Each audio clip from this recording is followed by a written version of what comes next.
حاڵەتەکانی توشبوون بە کۆرۆنا لە کەرکووک ڕوو لە زیاد بوونە و ئەگەریەوە شەیە بە شەک لە حاڵەتە تۆمارکراوەکانی ڕۆژانی ڕابردوو لە زۆری ئۆمیکرۆن بن. بەڕێوەبەری تەندروستی کەرکووک دەڵێت دوای دەرکەوتنی چەند حاڵەتێکی زۆری ئۆمیکرۆن لە شارەکانی تری هەرێم و عێراق بە دووری نازانن هەمان حاڵەت لە کەرکووکی شەبێت. تم تسجيل إصابات عديدة في محافظة دوهوك. چەندین حاڵەتی توشبوون بە کۆڕۆنای نوێ لە پارێزگاکانی دوهۆک و بەغداد تۆمار کراون. بە دووری نازانین کۆڕۆنای نوێ کە ناسراوە بە ئۆمیکرۆن لە کەرکووکیش هەبێت، بەڵام تا ئێستا تاقیگەکانی بەغدا هیچ حاڵەتێکی کەرکووکیان بە جۆرە نوێیەکە نەناساندووە. ڕێنماییمان بۆ هاوڵاتیانی کەرکووگەوەیە خۆیان بپارێزن بەو پێی جۆرە نوێیەکەی کۆڕۆنا ئەگەر ڕوون بێتەوە لە کەرکووک خێراتر بڵاو دەبێتەوە. چارەسەر خۆپارێزی و بەکارهێنانی ڤاکسینە کە لەو ڕۆوە 90 بنکەی کوتانمان لە سەرانسەری کەرکووک کردوتەوە.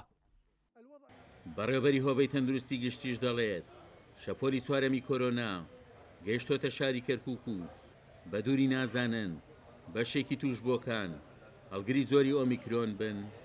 یەکێ لە نیشانەکانی ئۆمیکرۆن خێرایی بڵاوبوونەوەیە. ئەویش ئێستاکە لە ماوەی هەفتەیەکادا ڕۆژانە 25 تا 50 حالتمان هەبوو، ئێستاکە گەیشتە 300 تا 400 حالات لە ڕۆژێکە. ئەوە یەکێکە لە نیشانەکانی کە گومانێ زۆر زۆرە ئەوەی وا ئێستاکە بڵاو بێتەوە لە ناو خەڵکیە هەندێکی ئۆمیکرۆن و هەندێکیشی دلتایە. شەپۆلی چوارەم پێڵێن کەوا ئێستاکە نیشانەکانی و دەست پێ کرد. ئێمە بێ لە دوو مەحوەریشکەین، یەکی خستەخانەکانمان ئامادەکەین بۆ پێشوازی لە زیادبوونی ژمارەی نەخۆشەکان. ئەمە یەک دووش ڕێگای خۆپاراستن ئەو ڕێکارانێکەوە پێشە هەبووە تونتریکەین. بە پێیامارێکی تەندروستی کەرکووک هەتا ئێستا 1990 کەس لە کەرکووک تووشی کۆرۆنا هاتوون.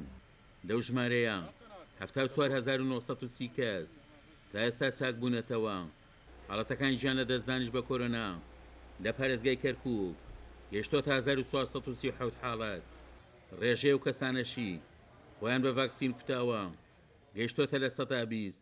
عومەر غەریب، کورسات نیوز، کەرکووک.